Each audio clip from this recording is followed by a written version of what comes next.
Obstáculos en el camino. ¿Por qué el sendero sufí es tan difícil y por qué requiere tanto tiempo?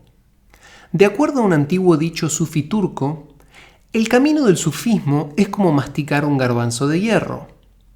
Nuestras mandíbulas duelen crónicamente, nuestros dientes se van gastando y parecería ser que el garbanzo de hierro permanece intacto.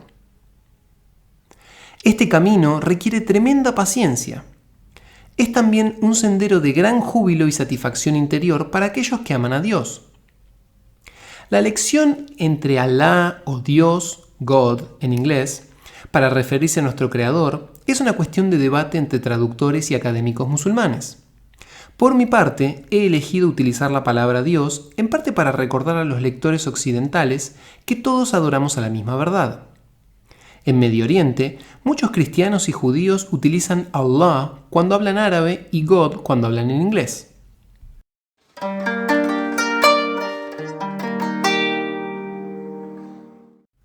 Buscando a Dios.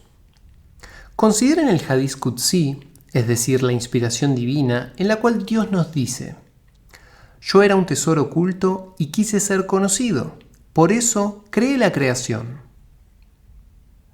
Si no hubiera obstáculos entre nosotros y Dios, no existiría el proceso de conocerlo. La creación es como una gran búsqueda del tesoro, y Dios es el tesoro escondido. Nosotros estamos invitados a jugar un juego divino, y es una invitación que debemos tomar seriamente. Dios quiere que nosotros conozcamos la verdad divina. El proceso de buscar y encontrar a Dios es la esencia del camino espiritual. Parte de la fundamental naturaleza de la creación es que Dios está escondido y debe ser buscado. En realidad, Dios está más que escondido. Dios está más allá de nuestra comprensión. Como seres humanos tenemos libre albedrío y podemos utilizarlo para cambiar, para mejor o para peor. Podemos elegir acercarnos a Dios o podemos elegir alejarnos de Él. Podemos elegir someter nuestra voluntad individual a la voluntad divina o podemos rebelarnos. Podemos elevarnos más alto que los ángeles o podemos hundirnos y rebajarnos a un nivel más bajo que el de los animales. Para triunfar en este camino tenemos que trabajar duro y perseverar.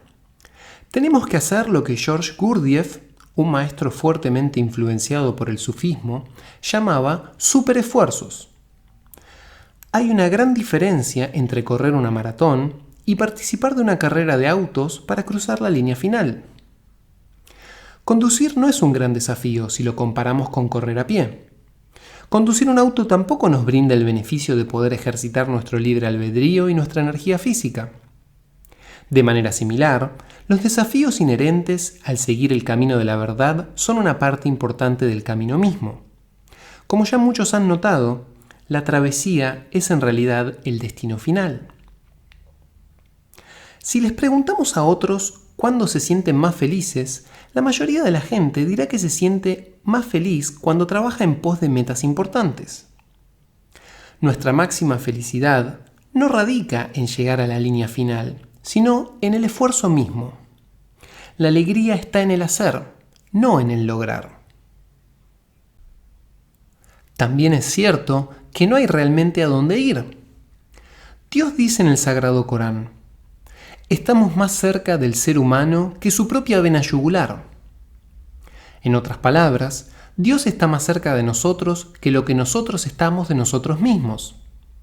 Puede sentirse como que estamos acercándonos a Dios, pero en realidad Dios ya está completamente presente en nosotros.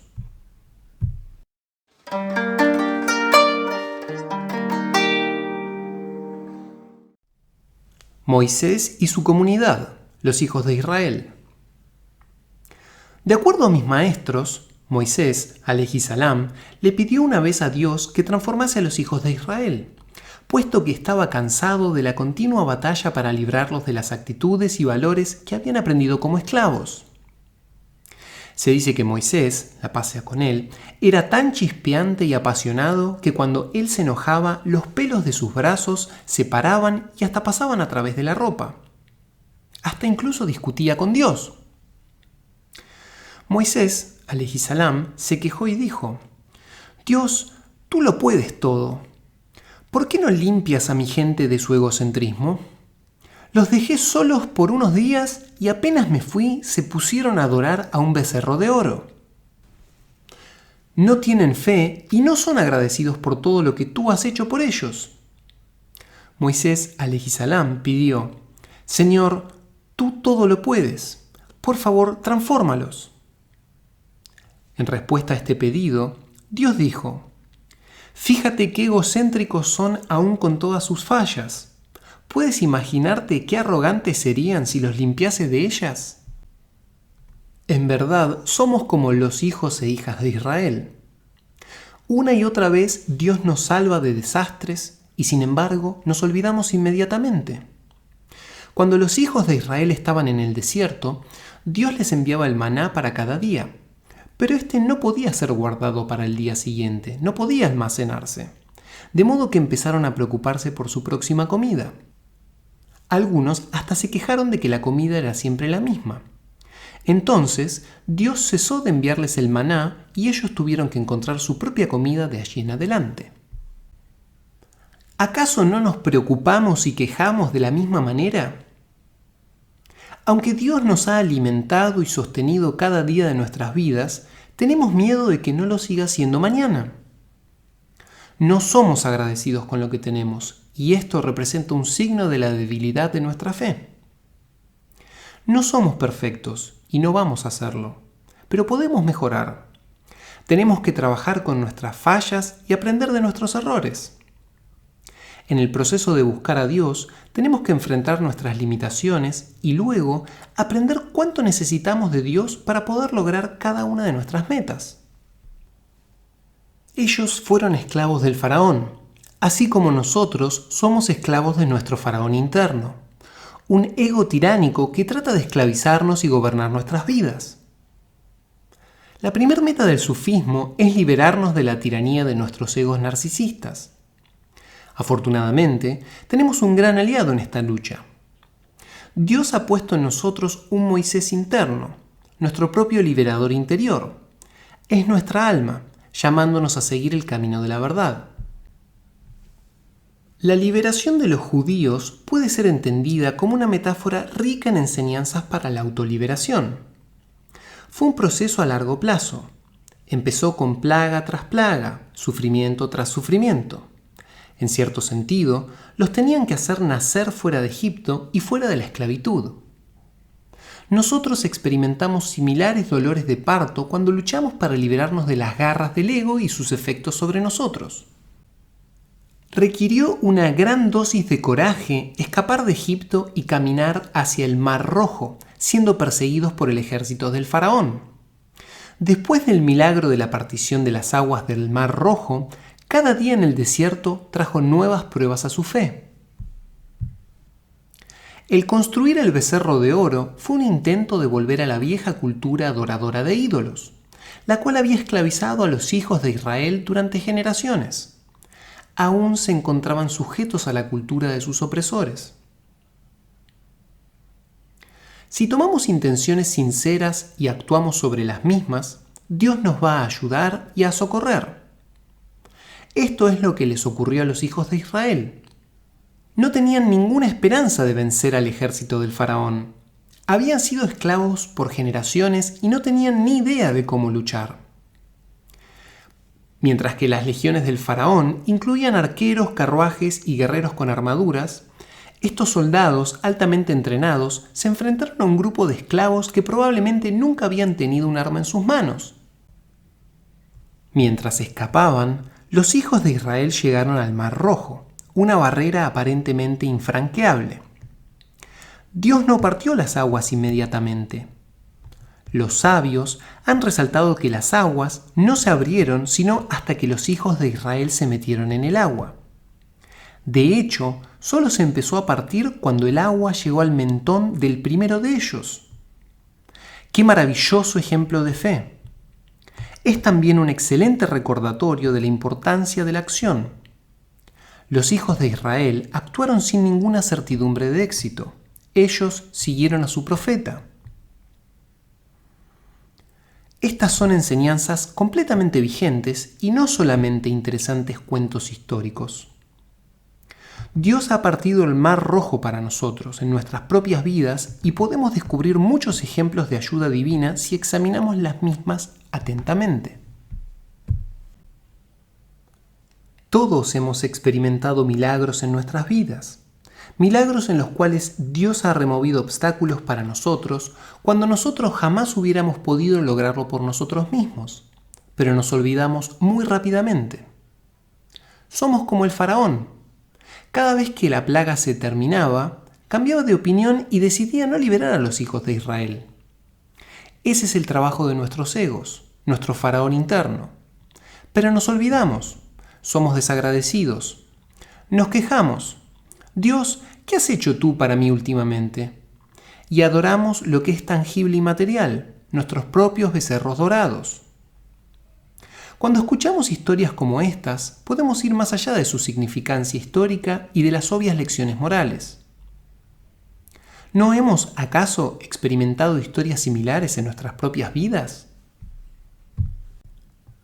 Recordemos, los hijos de Israel tuvieron que pasar 40 años, es decir, 2 generaciones, en el desierto. La mayoría de aquellos que emergieron del desierto eran los nietos de los esclavos que habían escapado de Egipto. Los nietos estaban libres de cualquier rastro de esclavitud.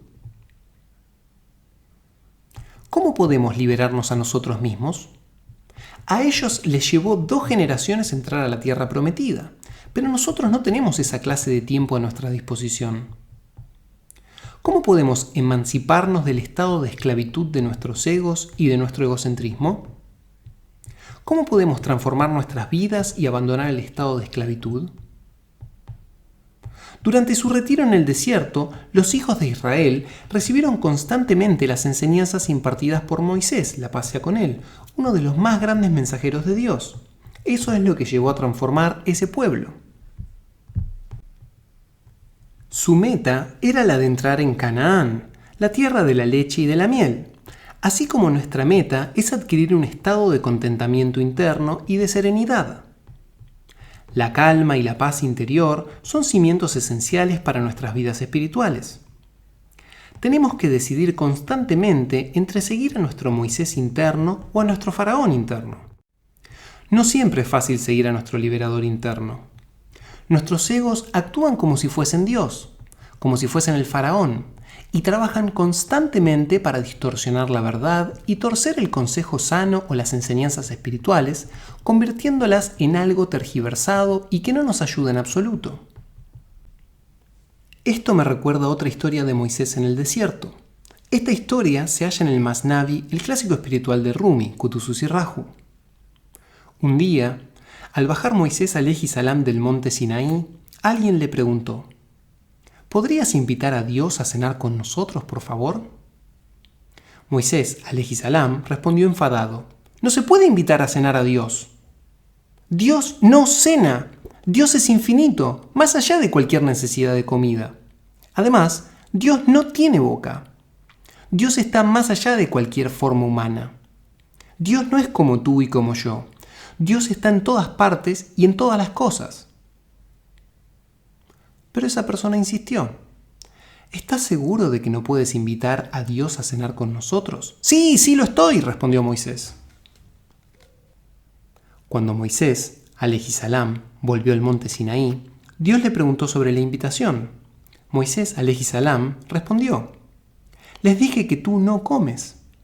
Dios dijo: no, Moisés, ve y diles que preparen un banquete mañana a la noche y yo iré. ¿Pueden imaginarse cómo se habrá sentido Moisés alayhi salam? Tuvo que volver y decirle a su gente que estaba equivocado, que Dios vendría después de todo a cenar con ellos. Y esto después de haber afirmado a rajatabla que Dios no tiene boca, que Dios no come ni bebe y que no se debe pensar en Dios como si fuera una persona. Debe haber sido muy duro para él. Todos se encontraban tremendamente ansiosos y al día siguiente prepararon un festín maravilloso. Los cocineros prepararon sus recetas más deliciosas y refinadas. Todos estaban participando de los preparativos del festín. En medio de la preparación, un anciano llegó del desierto. Preguntó si podía recibir algo de comer y de beber. Moisés, alejissalam, le dijo: Dios está viniendo a cenar, espere a que Dios llegue, nadie come antes que Dios. Los cocineros le dijeron al anciano que ayudase a traer agua. El horario de la cena pasó, pero Dios no apareció. Se hizo más y más tarde. La comida se enfrió. Por supuesto, todos criticaron a Moisés. Primero dijiste que Dios no come, después dijiste que venía a cenar, y ahora resulta que Dios no apareció. ¿Qué clase de profeta eres? Pobre Moisés, alejissalam, no sabía qué decir. Al día siguiente, Moisés volvió al monte Sinaí y se quejó con Dios. ¡Oh Dios! Primero les dije que tú no comes. Luego tú me dijiste que vendrías, pero no viniste. Dios le contestó: Yo sí fui. Estaba sediento y hambriento, pero nadie me dio nada de beber ni de comer. El anciano que vino del desierto era uno de mis siervos. Y cuando alimentas a mis siervos, me alimentas a mí. Cuando sirves a mis siervos, me sirves a mí. Esta es una lección maravillosa. Sirviendo a las criaturas de Dios, servimos a Dios y ese servicio es adoración. La historia también nos recuerda que cualquiera sea la imagen que tenemos de Dios, la misma es absolutamente imperfecta. Cualesquiera sean las ideas que tengamos de Dios, estas son limitadas, inadecuadas y distorsionadas por nuestras propias limitaciones.